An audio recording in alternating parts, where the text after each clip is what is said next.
September 11th, 2019 of the Zoning Board of Adjustment. The Zoning Board of Adjustment is a quasi-judicial board created by the City of Ames. The board's purpose is to decide on applications for home occupation permits, special use permits, exceptions, and variances to the zoning ordinance, applications for conditional use permits in the floodplain, requests for reasonable accommodation because of a handicap, and appeals of decisions of the zoning enforcement officer. As a board of the city, we welcome all testimony. We make our decisions based on the facts and evidence as allowed under city code and present it in open meeting. Testimony before the board must be given under oath or affirmation. If the proceedings become lengthy, we may ask that testimony be focused on new facts or evidence not already presented. We ask that you come to the microphone if you wish to speak, so that all your testimony will be audible and may be recorded. And before speaking, please everyone complete an orange information card and hand it to our recording secretary there on the table by the door. And our recording secretary is sitting up here. Thank you. When you are testifying, please address your remarks to the board. We also ask that the proceedings be orderly. The Zoning Board of Adjustment is an independent volunteer board of citizens. We are not part of the city administration. We are served in our efforts by Vicki Fielmeyer, Assistant City Attorney, Benjamin Campbell, City Planner, and Jackie Higgins, Recording Secretary. The order of proceedings for each application will be as follows. First, an oral statement summarizing the issues and procedural steps will be presented by the staff. Second, testimony and evidence will be presented by the applicant. Third, testimony may be heard from any members of the audience who wish to speak in support of or in opposition to the appeal. Next, the board will give the applicant and the city staff an opportunity to present concluding summaries and arguments. And finally, the board will discuss the issues and evidence and come to a decision. Okay, the first order of business tonight is approval of the minutes of the meeting of August 14th, 2019. I move to approve the minutes of August 14th, 2019. And could I just interject? And that's the minutes that we were emailed, not the ones that came in our Correct. packet. The corrected. Corrected. One name Corrected. correction and a couple Correct. of minor clerical errors that didn't change the, Yep. Thanks, the Rob. intent of the minutes. Right. Second. Right. So that's a motion by Perkins and a second by Bowers. All in favor, say aye. Aye. Aye. Opposed, same sign. Abstain. Okay. The minutes are approved. The next item on the agenda is a request to allow carpet cleaning, water damage mitigation, and odor removal as a special home occupation at 4004 Arkansas Drive. Staff? Yes, good evening. I'm your new city planner. It's nice to be here. So the applicant for the request before you this evening is requesting allowance for a professional cleaning business operating as a home occupation at the residential property 4004 Arkansas Drive. The business specializes in cleaning rugs and carpets, water damage mitigation, and odor removal. The applicant, who owns the business, started the company in 2010 and has operated the business since September of 2017 at the current address. And I do have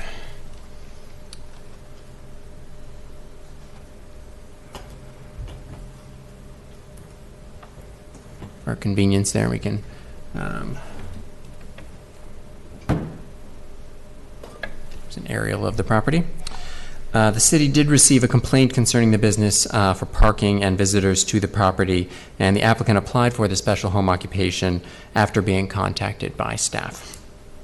The subject property does contain a one-story duplex. Each unit does have a basement. The building is approximately 1,700 square feet. That's for both units with a full basement. The units are arranged one in front of the other, unlike many duplexes that are lined up next to each other. And as you can see, the entrance to 4006 is at the front, and the entrance to 4004, the applicant's address, is towards the rear there on the east side of the property. Each unit does have a driveway, and the applicant's driveway, each driveway is approximately 90 feet. There is a new garage to the south there, as you can see, that has been built by the property owner. And the applicant has indicated that the proposed hours of the business will be standard daylight hours. The website for his business lists the hours as 8 a.m. to 8 p.m. Monday through Friday, and 1:30 p.m. to 8 p.m. on Saturday, with no hours on Sunday, although the applicant does respond to emergency water damage. The applicant has stated the following regarding the use of the property: that no customers visit the premises, that one employee at a time, in addition to himself, comes to the property and together they leave for a job site, that the one employee parks in the driveway of 4004, that 2 company vehicles are parked in the driveway, the van containing the carpet cleaning, and a company pickup truck, that several company trailers are stored off-site, that a desk with a computer is used for the home business, and that is the extent of the use within the dwelling itself, and that approximately 50 square feet of the garage is used for storage of cleaners and associated detergents, chemicals with the cleaning business. The business-related activities are confined to the 2 company vehicles, the garage storage, and the use of a desk in the residence. I do just want to point out one other thing. In addition to granting the special home occupation, or considering the special home occupation, whether to grant it, the one other thing the board will need to consider is the employment of the outside employees. The code allows for up to 2 non-family members with the allowance of the Board of Adjustment.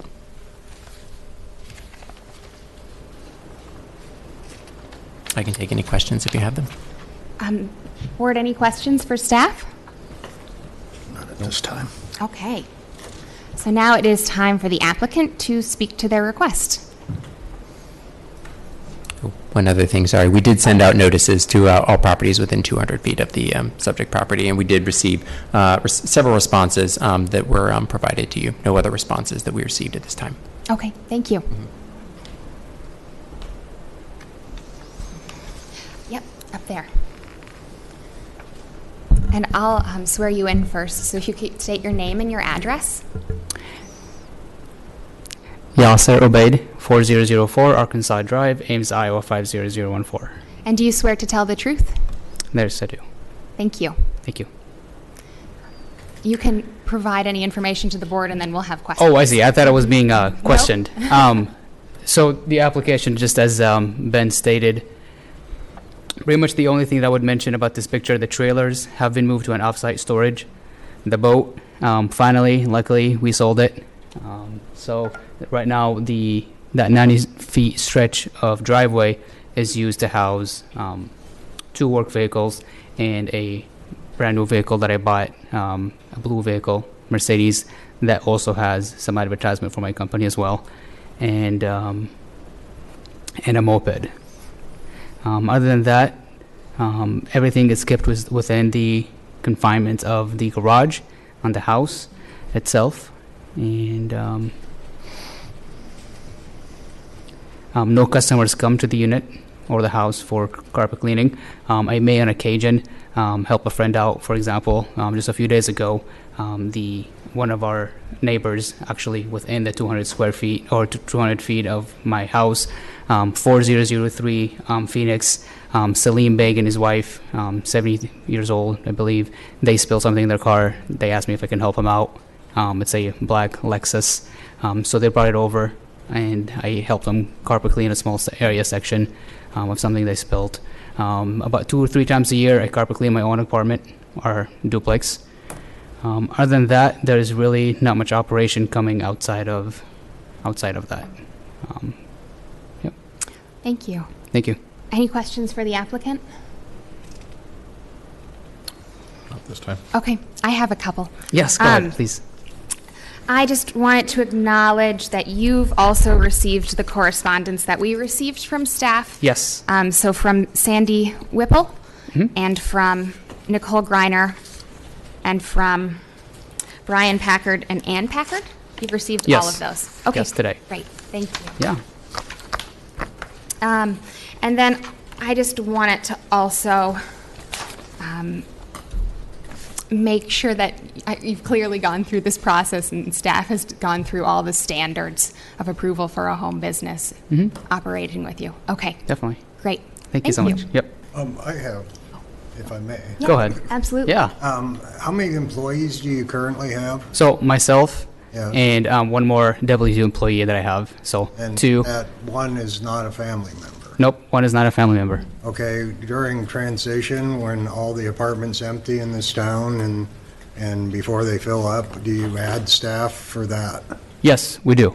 But typically throughout the year, it's only one, and even then, throughout the turnover, they don't come to my house. We're so busy that we start at a site, and we just keep going from 5 a.m., 5:30 a.m. until, 9:30 p.m., but we don't meet at a house.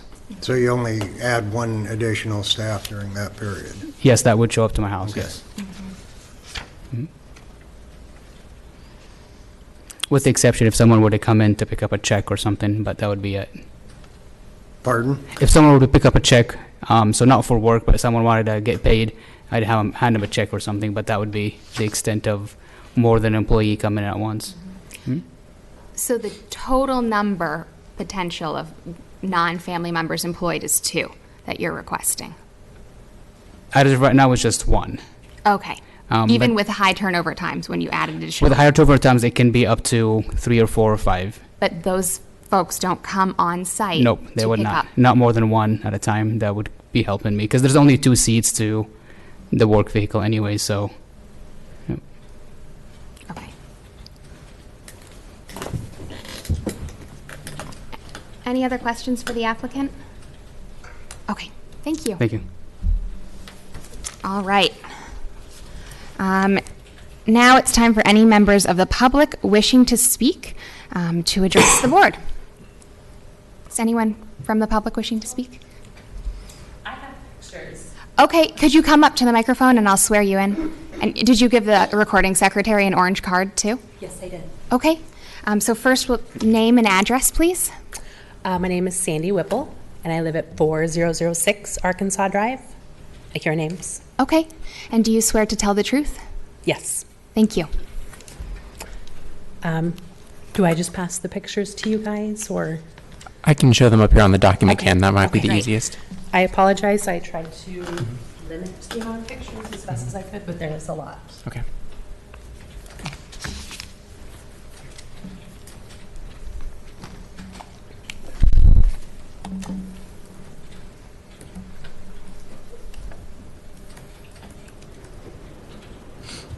So I live on the front part of the duplex.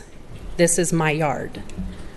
As you can see, the business is not contained within his house, garage. This is not typical, but it does happen.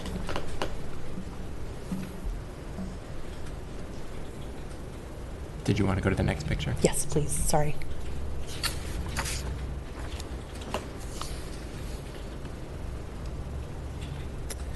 This is just showing his company truck and trailer parked at the street.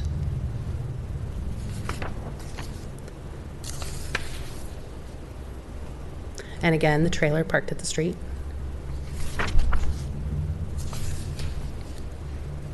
And there is 2 trailers parked on the street.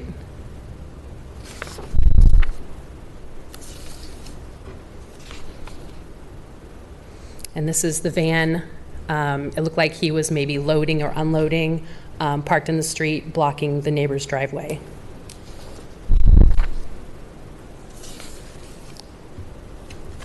This is the van parked in the street. It was about 3 to 4 feet from the curb. People had a hard time getting around the cul-de-sac.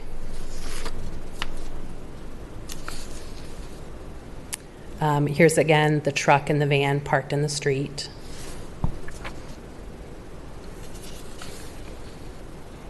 And that's a trailer in his van parked at the end of his driveway in a yellow no parking zone. The truck parked in front of my house with garbage that fell out of his truck. His truck and trailer parked in the street.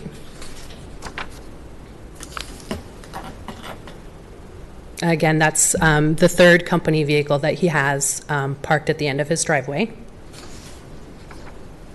There it is again, parked in a yellow no parking zone and cardboard at the curb.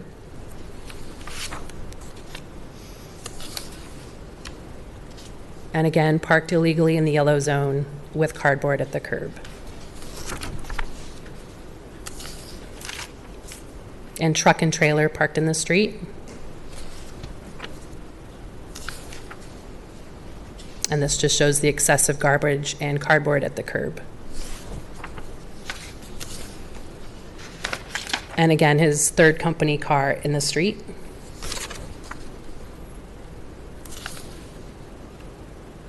And this coincides with the video I submitted while he was doing, running the generator in the van.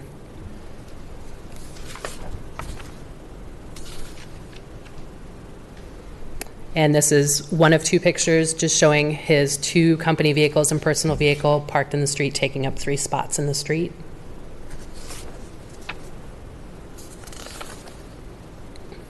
And this shows one of his employees parked in the street.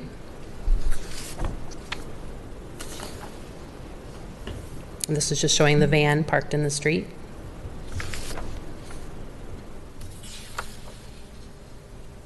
And 2 of 2 pictures just showing, again, he's taking up 3 parking spots, 2 of which are company vehicles.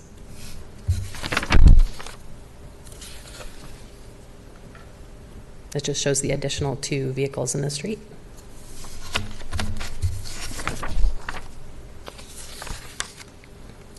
Again, just showing his company car in the street.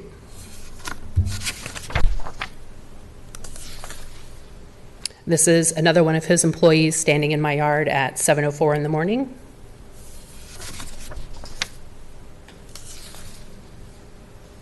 And his company vehicle in the street.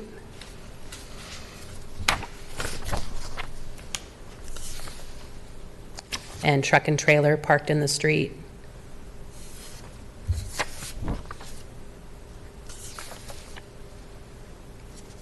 And showing his truck in the street.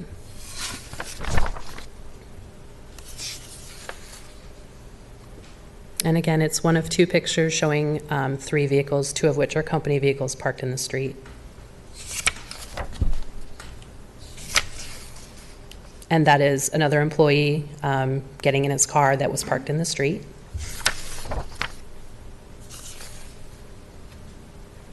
That's the car on the left is an employee vehicle. That's one of his company vehicles, and then his personal van, which, as you can see, it's parked in a yellow no parking zone, partially blocking the neighbor's driveway.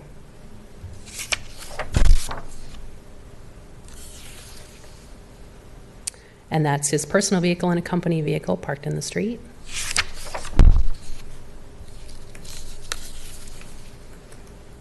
Company vehicle and personal vehicle in the street.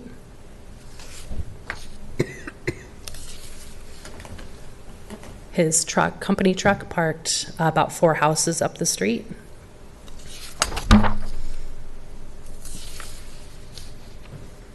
And this was, I believe, what he was referring to on Monday. He was doing carpet cleaning for an automobile in the driveway.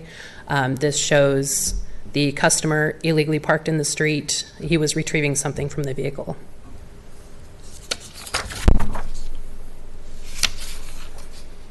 And that's the vehicle that he was doing the carpet cleaning on Monday. And that's it for my pictures. Do I just go ahead with my statement? Mm-hmm. Okay. As I said, I live in the front part of the duplex, so I probably see a lot more than the other neighbors. He does have multiple employees that visit the property. I actually had one employee attempt to walk into my house because he thought it was Yasser's house. I had another employee, different one, knock on my door looking for Yasser. One of his employees will occasionally, and it's been about a month since I've seen him, but he'll take smoke breaks in the front yard. Another employee approached me about a month and a half ago. He said he liked my vehicle and wanted to know if he could wash and wax it for me. I told him no. It was an uncomfortable situation, and he again approached me 2 days later and asked me the same thing, and I had to firmly say no, I'm not interested. So the employees do visit quite frequently, and there is several different employees on a regular basis. He does run the equipment at the residence, as you can see in the videos that I submitted. And it is extremely loud. I have to close all my windows when he is operating the equipment. There's also a lot of odor that comes, not even just when he's operating the equipment, but in general. When he's operating the equipment, it's very minty, smells like menthol. It's a very obnoxious smell. There's other smells that smell like varnish. There's an excessive amount of cardboard that is usually at the curb. It can sometimes sit there for a week until garbage comes. It blows around the neighborhood. I personally have had to pick it up numerous times. The company hours are not 8 a.m. to 8 p.m. There's been many early mornings, 5, 6 o'clock in the morning, and sometimes he's gone as late as 11 to 12 o'clock at night. It doesn't happen a lot, but it does happen. Deliveries, there has been a big influx of deliveries to his property, and obviously the parking is a big issue. It's stated in his request he only has 2 company vehicles. He does have 3 that are typically parked in the street, not in the driveway. And when he's coming and going, unloading and loading, he does often park in the yellow no parking area, sometimes partially blocking the cul-de-sac. And I believe that was all I had. Thank you. Any questions, board? Not this time. Thank you. Thank you. Any other members of the public wishing to speak? Did you submit an orange card? Yes. Great, thank you. I'll take your name and your address. Laura Litster at 4017 Arkansas Drive. Okay, and do you swear to tell the truth? Yes. Thank you. So my main concerns are with the parking on the street. His trailer and other vehicles have been parked for an entire week in front of our house, which then takes up that whole space on our block, interfering with guests or other people coming to visit us because they have then nowhere to park. I'm also concerned about when he comes to either restock supplies with his van, or it's a shift change or something. I don't know exactly what's going on, but I have seen the vehicles just parked in the middle of the street, blocking the cul-de-sac. So people coming home cannot go around the cul-de-sac, and so that has created some traffic jams at times. I'm grateful that I don't live that far down the cul-de-sac. I live up higher in the block, but I have known that it has interfered with other people as they are trying to come and go to their own residence. I'm also a little concerned about the safety for the children playing in the cul-de-sac. To have that increase in traffic and the influx of chemicals, that does make me concerned as a resident. Thank you. Are there any questions? I do have one quick question. Yes. When you say vehicles parked, have you observed times where the trailers have been parked there without vehicles attached to them? Yes. Yes. So that for an entire week, the trailer was left in our front yard. It did not move. There was not a truck attached to it. It stayed there permanently night and day. It wasn't like it was coming and going to jobs. Okay. Thank you. Yes. Thank you. Oh, May I? yes. What would you say the average or consistent length of time that company vehicles are parked in the street? On any given day? At any given time, is there something that you've noticed that it's been there all day, or it's only been there for a little bit, or? The truck and the smaller car come and go frequently throughout the day.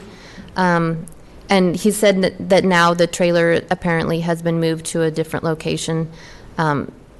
And so I haven't seen that parked in front of my house, but it was parked there for an entire week.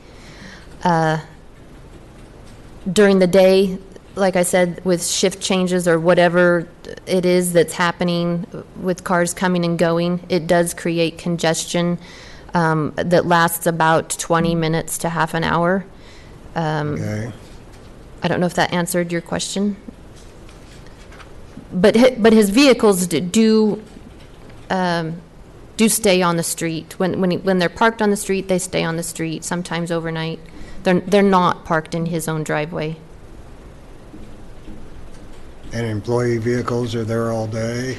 Employee vehicles are there all day. Okay. Thank you. Yes. Okay, any other members of the public? Great. You got your card, I remember. Okay. Name and address? My name is Erica Andorf, and I live at 4011 Arkansas Drive, which is right across the street.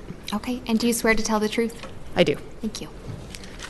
I just want to start parking. I think we've kind of beaten that to death, that it is an issue. There are trucks, cars, his minivan, trailers, always parked on the street in front of our houses. If we have guests come over, they have to park way down the street. The employees are definitely parked in the street. I've never witnessed an employee parked in his driveway with 3 company vehicles, as he claims to have. I don't know where another car would park, and he's also got a minivan for his personal use.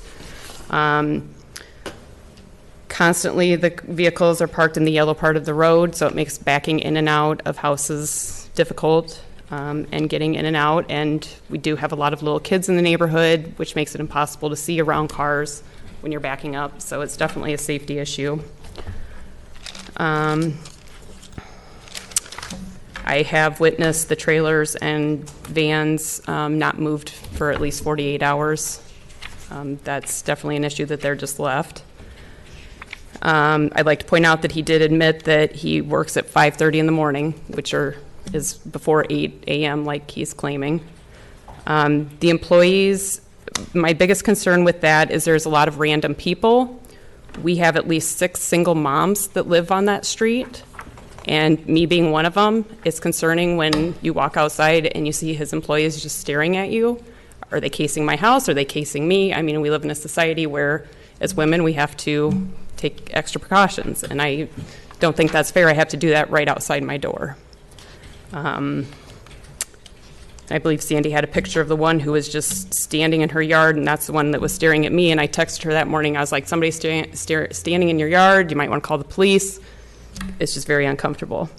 The equipment, there's strange odors, a lot of loud noises. I don't feel comfortable most days having my windows open, which is also not very fair because of the smells and noises.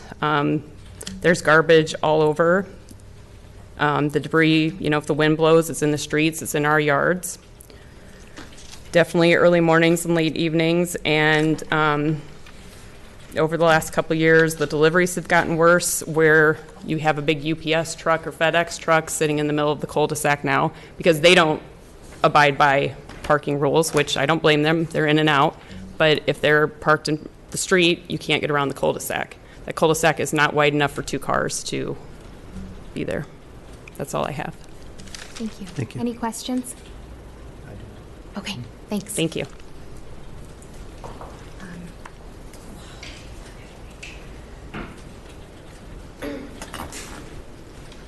Hello. Hi. You submitted a card, right? Yes. Okay, great. Name and address? Jen Shares, 4018 Arkansas Drive in Ames. And do you swear to tell the truth? Yes. Thank you. And it's been talked about before, but my main concern, we bought this house and moved on this street because it was quiet, because there's hardly any traffic. I have a 10-year-old and an almost 7-year-old, and which have friends that way in the cul-de-sac, and we're 2 houses down that way, so they often go back and forth and meet up, and have friends next door that way, so they're back and forth, so it's just really concerning. Again, we moved there with young children to avoid the traffic, and just as much as they ride their bikes and meet up with each other and are playing outside, it's just, I don't think it's a safe situation, as it was mentioned before, with the big vans and the trailers. And already without that, our street is kind of smaller because of the duplexes. They use, I mean, their guests use the street when the owners of the duplexes use their driveways. So already that's being used for their guests.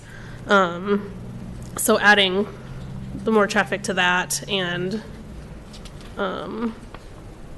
yeah, that's, I guess, one of my main concerns. And the use of chemicals, like I said, with the kiddos running, like, because, yeah, my kids have to go past that house to get to their friend's house on the other side of the cul-de-sac. So that would be a concern, is I don't know what's on the sidewalk or what's on the driveway. Yeah, so I think that's it. Thank you. Okay, Thank you. thanks. Thanks.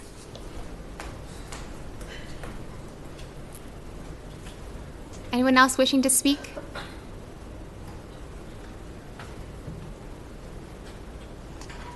Okay, seeing no one moving to the microphone, I'll close the public hearing. Board, any questions for staff or the applicant? I have a few for staff. Go ahead. Okay, You're the chair, but. I usually go last. So Benjamin, when was the complaint received?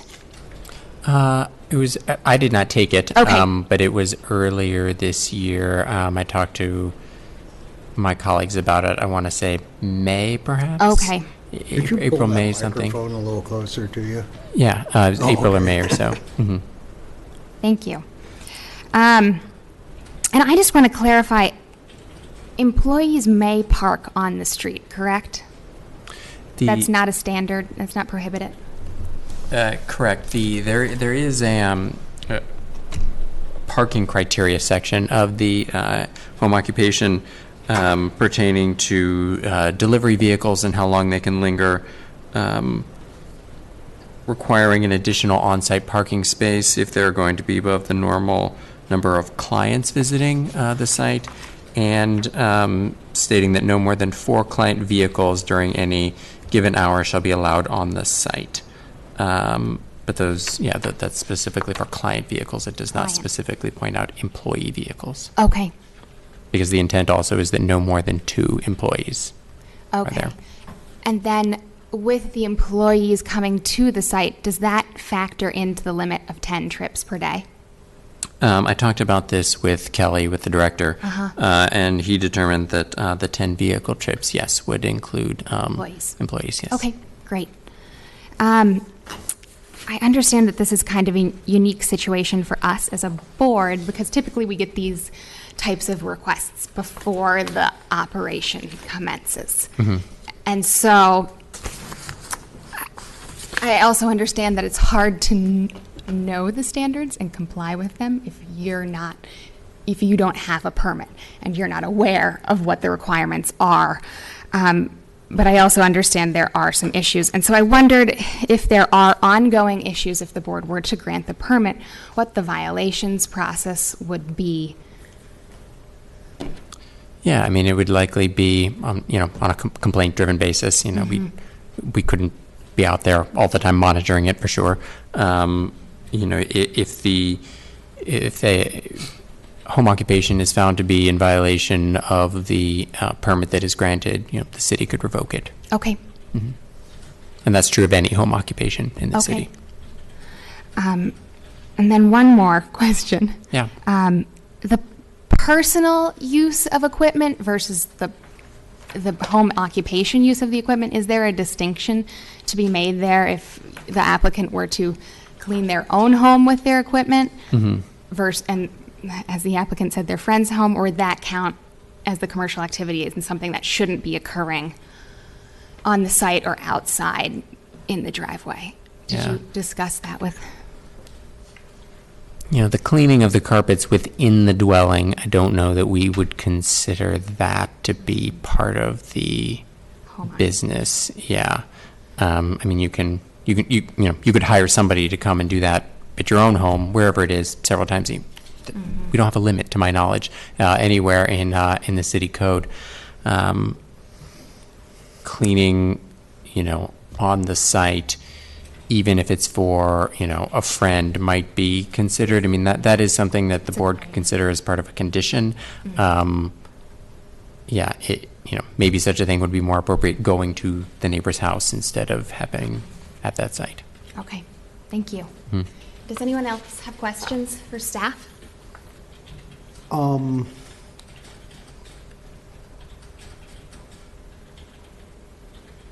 to decide if it's a question or if it gets into comments or discussion. I think I'll wait at this point in time. Okay, Yeah, I think mine falls into comments or discussions after a motion. okay. I'm sorry, I just have one clarification. There is a standard that, so all activities shall be located within the principal building or within an accessory structure. So there, okay. So that Correct. means no outside cleaning. Pretty I would much. say that's, Okay. going to and from your vehicle, or if you had to, empty the, take something out of the vehicle to put it in storage, I think that would definitely all be something that is allowed within the scope of what the Okay. home occupation does permit. But there is some subjectivity there. Okay, thank you. I guess I did have a question for the applicant. Yep, we'll have, if there's no more staff questions, we can now have the applicant come up and speak again and ask Okay. him questions. Get back. Okay.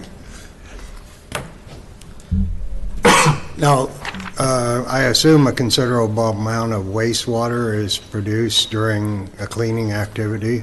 Where do you dispose of the wastewater? That's a very good question. So you can also, you can only go to like a car wash or certain places. I have never dumped in my driveway or on the street. And so that is taken off-site to a sanitary drainage. Okay. So, so no chemicals are dumped on the street or in the driveway. And one of the neighborhood individual, I forget what you call them, but one of them mentioned something about the odors that were produced. Can you speak on the odors? Sure. I'm not 100% sure exactly what they mean by the odor. I mean, running a lawnmower or a snow blower will have, the carbon monoxide odor to it just coming from the exhaust. So aside from that, it could be the odor or this fragrance of the cleaning detergent that's being used to carpet clean the house or the carpet. But other than that, it is nothing that would classify as pungent or malodorous by any means. If anything, it I would be. believe the verbiage was like vomit, the odor of vomit. No, I personally wouldn't classify anything that I use to clean people's carpets with and have such a good reputation as something that would be vomit-inducing. I heard mint. Mint or menthol. Okay. I would hope it would be menthol, yeah, if it's Okay. being used to clean someone's carpet. What would be the toxicity of the chemicals that you use? Okay, so the list of all the MSDS sheets have been submitted to the fire department, and that's something that Ben can speak to. I am not a scientist, that I am not a toxicologist at least, so I couldn't really speak to, if someone took half a spoon or someone, so that would be something that the fire department has already assessed. All right. Yep, So you were required to of course. provide the fire department with a list of all chemical substances? And quantities, yes. Okay. Yes, and that is correct. The fire inspector did review a list that the applicant provided of the chemicals and detergents that would be stored on the property and in their volumes, and did approve it.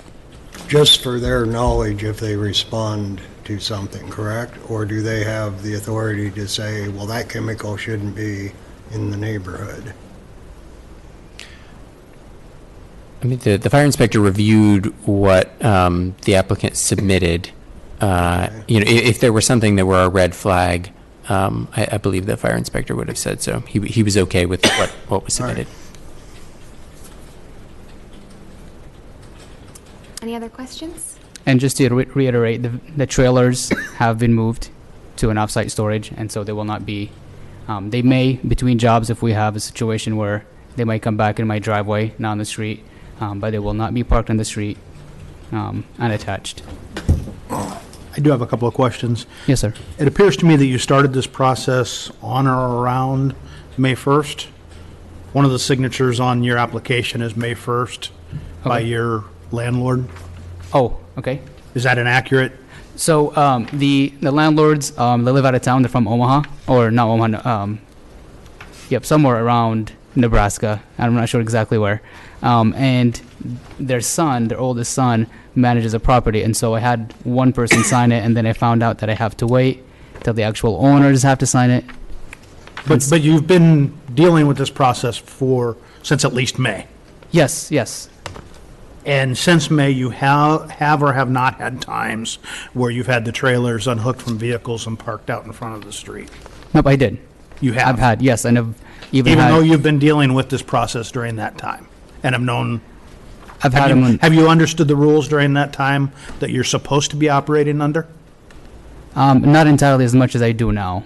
Okay. When I came and sat down with Ben for an hour and a half, and we talked about the explanation of what a delivery vehicle is and what classifies a delivery vehicle and whatnot, and things like that.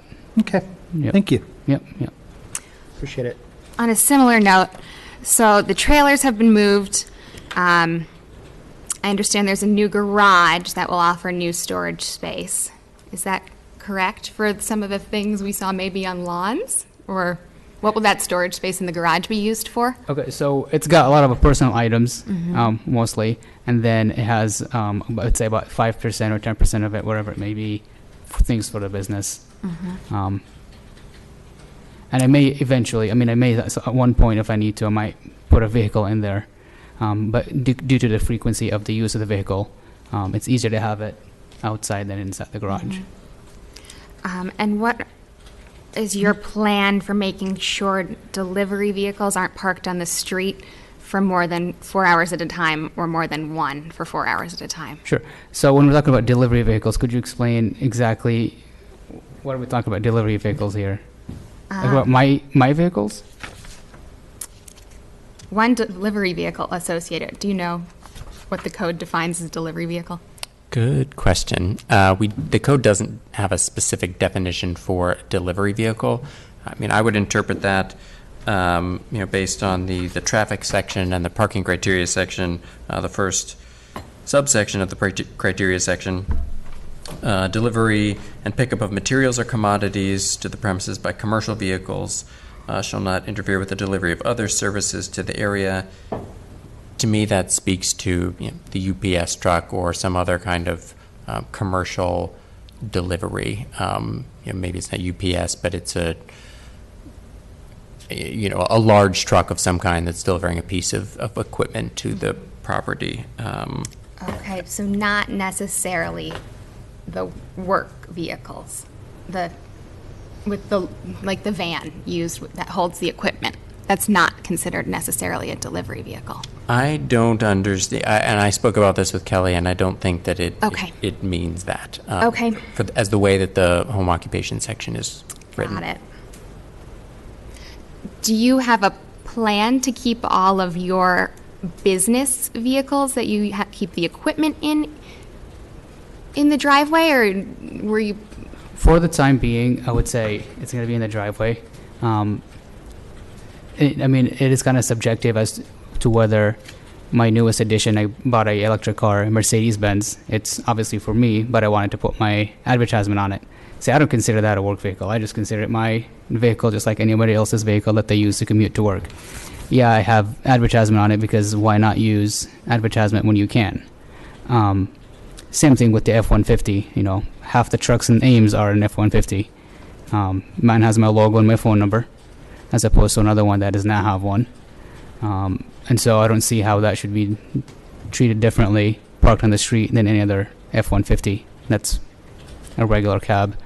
Now with instances of something falling out of the truck, and I apologize about that, and I'll apologize to the neighbor themselves, an occasional being away from the curb, 3 feet. I'm admitting, but I'm saying if it was a little bit more than what it would be as far as parking, I apologize about that. But other than that, I don't think the distinction between what is a work vehicle, what's a personal vehicle, I'm not sure if there is anything in the standard that determines the distinction. Okay. I think that's, let me just look one more time. Well, may I? May I? Yes, It was stated that the trailers are now on an off-site location. Is that off-site location secure enough to store your largest of your two company vehicles? No, it is not actually. It's a friend's place. They have a big parking lot, and I just have it there, closer to. Oh, this used to be a school, part of the school district maintenance shop off of 6th Street or something. It got sold or something like that. But no, it is not secure enough. Nor would it be conducive for me to have it very far away, due to the nature of the response, the emergency response that I have. For example, today I had to go to Johnston because someone's, first floor flooded with water, and so I just have to be very quick in response. I have a question for staff. Does the off-site location need to have an occupation permit as well?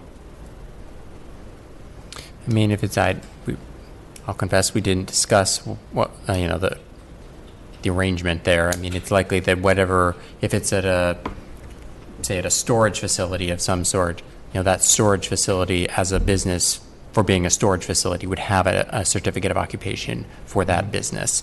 You wouldn't need, to have individual, the city wouldn't become involved in the contracts for the leasing of individual space. I don't know what the exact nature is of the off-site storage, though.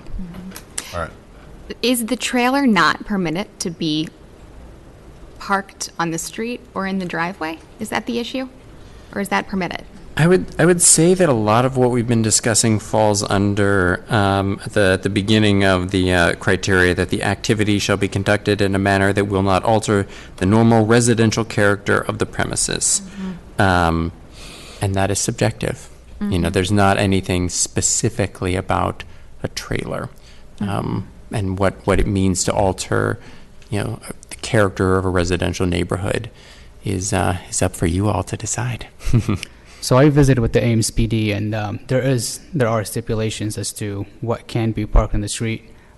Even any vehicle, your or my vehicle, cannot be parked unmoved for more than 48 hours, business or not.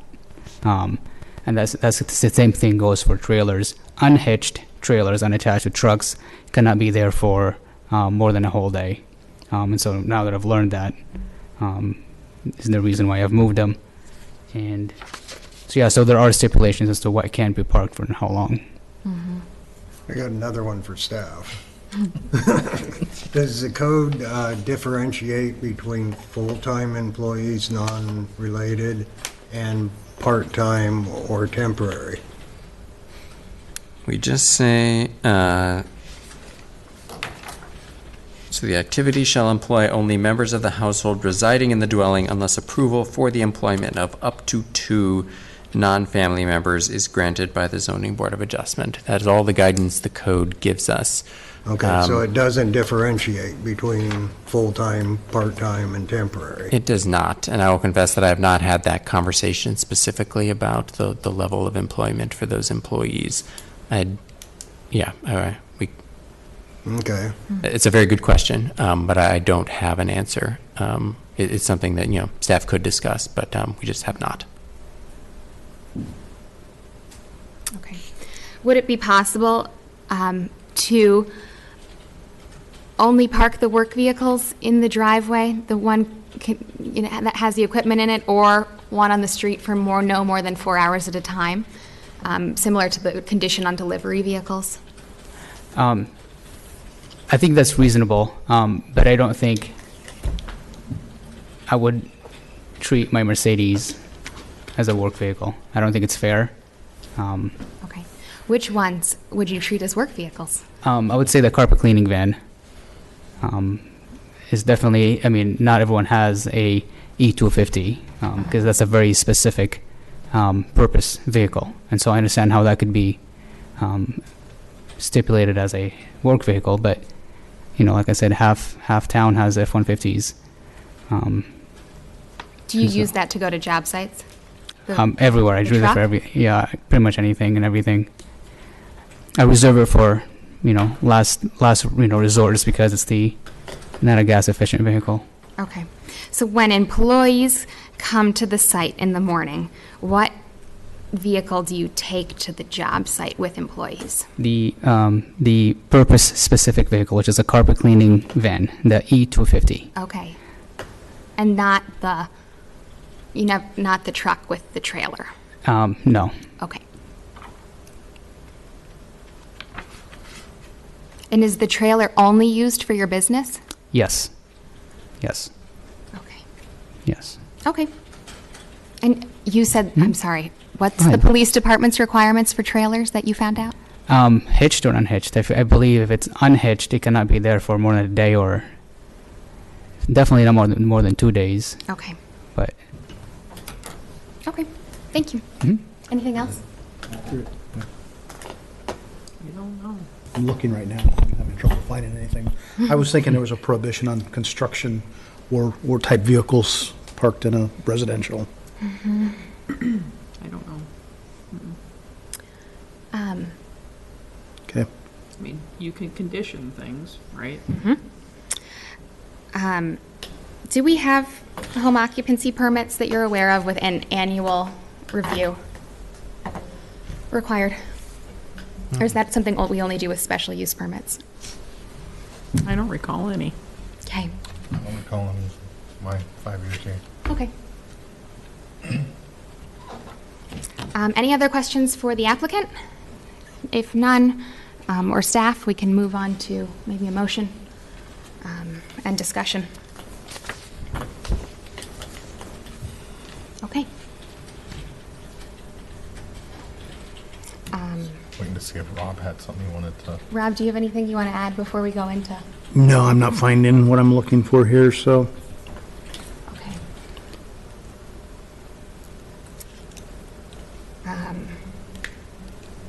I don't usually make motions. Do you want me to do it? I'll do it. I can. I have some. Okay.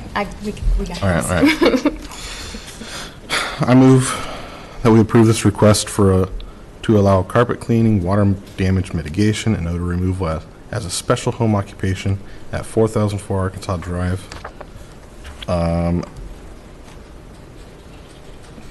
Board must also, sorry, I'm just reading this now, and I'll leave it at that. Okay. Any discussion or amendments? I'd like to offer an amendment. There hasn't been a second yet. Oh, Yeah, we need a second. okay. Sorry. Okay, and so the motion dies for lack of a second. All right. I'd like to make a motion, and before I do, just state that, again, this is a unique circumstance where this has been in operation without a permit, but I understand that there are issues as well that are disruptive to the neighborhood. But I think I'd like to move that we approve the request to allow carpet cleaning, water damage mitigation, and odor removal as a special home occupation at 404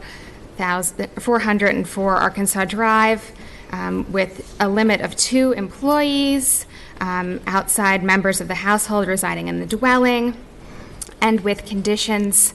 The conditions is that we have a review of your permit and a public hearing on it again next year so that we can receive feedback on if the standards are being met. The public certainly has opportunity during that time if there are issues to bring them to staff's attention. And then with also a condition that work vehicles, including the carpet cleaning van and trailer, shall be parked in the driveway or for no more than 4 hours at a time on the street.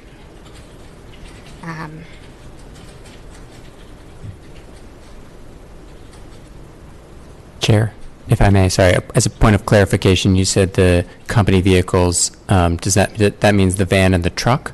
Yes. Okay, you said the trailer. Van, So I'm sorry. I just wanted to make Or sure. the van and the trailer. Okay, but the trailers, he said, are parked out, anything, van, Trailer. truck, trailer. I feel like The new car is probably not so much a work vehicle. Perhaps the truck with the trailer or trailer individually should not be parked in the street for no more than 4 hours at a time, and no more than one at a time, similar to that delivery vehicle requirement as part of the permit. Thank you. Yeah. I'll second that. Okay, so that's a motion by Shoneman, a second by Perkins. Roll call vote. Discussion? Oh, discussion, At I'm all sorry. first?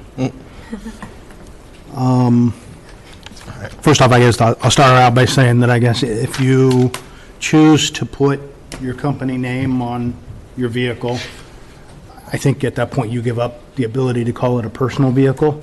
There are things that come with putting company name on a vehicle. It becomes then a company vehicle. And there are responsibilities and rights to go with having a company vehicle. So I don't know that I believe that whether it's a Mercedes or whether it's a F-250 or a flatbed truck or whatever the case may be. Moped even. That it's, yeah, that it's anything other than a company vehicle at that point. That's my opinion. I'm struggling with whether or not we've met the burden of the requirements. There are some requirements that this not cause a nuisance, and an alteration to the general use of the rest of the neighborhood, not alter the normal residential character of the premises in a way to cause a nuisance to adjoining residences. And we've heard considerable testimony that it has been doing that, and by his own admission, he started applying for this in May, and I believe much of the testimony that we've received has been that this has been happening since May. So I believe, give him credit for talking to Ben since then and having a better understanding of the rules, but a failure to understand the rules, at least since he started applying for that, is not necessarily a defense.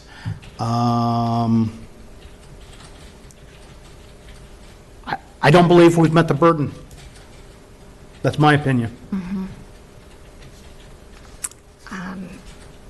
Just in the first criteria that we have to meet, I don't believe we've met the burden. And I'm trying to draw the distinction between it can meet the burden because no equipment operation is permitted. At the site, you have, all activity shall be located within the principal building. I understand that hasn't been happening, but if it didn't happen, the burden would likely be met. And it's a unique circumstance where they weren't operating under a permit prior to this. So it's a question in my mind of, can they operate under the requirements of the permit? That's where I'm at. I think if you can operate under the conditions that are in this permit, then you should allow it to happen because that's part of what the code's there for. So, and there's already a remedy for people violating that permit. So, As I believe, I mean, we got a list of rules here for him to follow and to operate his business. So if he can't follow those rules, there are complaints called in. That's for the city to handle at that time.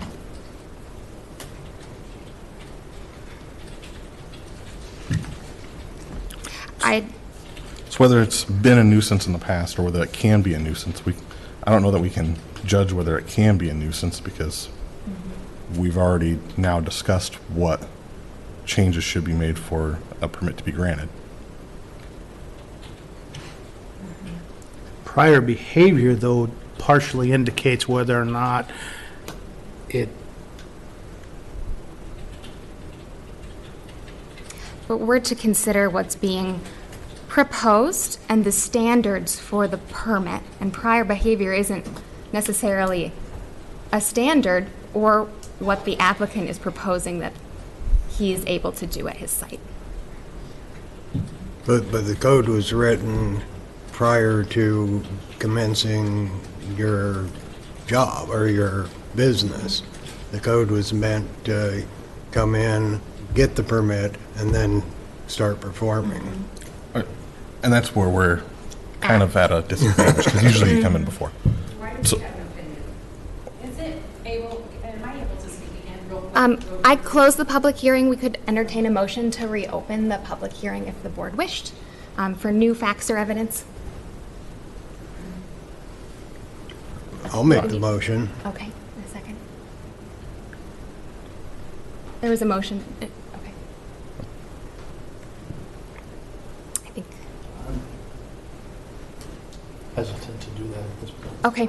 I'll make the motion if it includes new information. that's the hazard. Yeah. All right. Two motions failed without a second.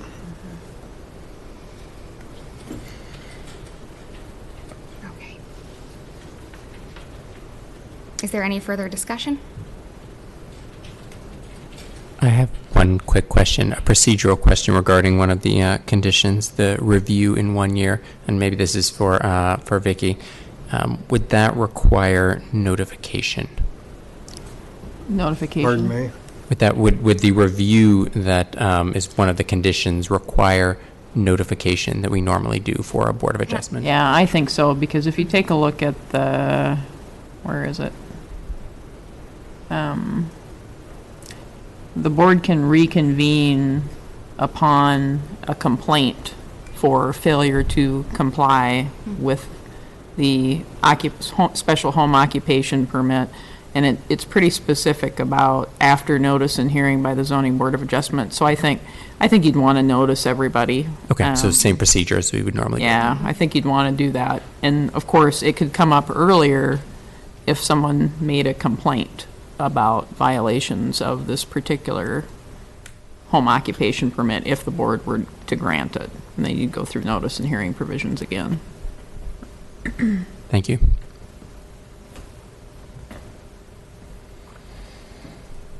Any further discussion?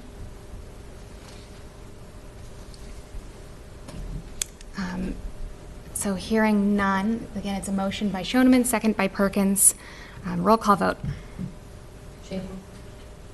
Nay. Aye. Aye. Nay. 2-2. 2-2. Okay. Okay. So the motion is denied.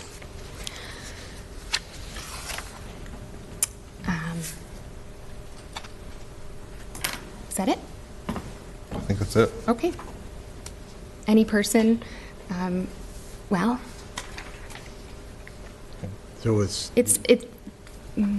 there's no definite it's decision. it's not approved or denied. So you got to make another So we motion. have to make another motion. Okay. There's not a definite decision. And it sounds like you may be deadlocked. I move to table this to the next meeting. I'll second for the purpose of discussion. I'd like more information from staff on if off-site employees that are temporary during the summer would be considered part of that 2 maximum, folks that don't come to the site.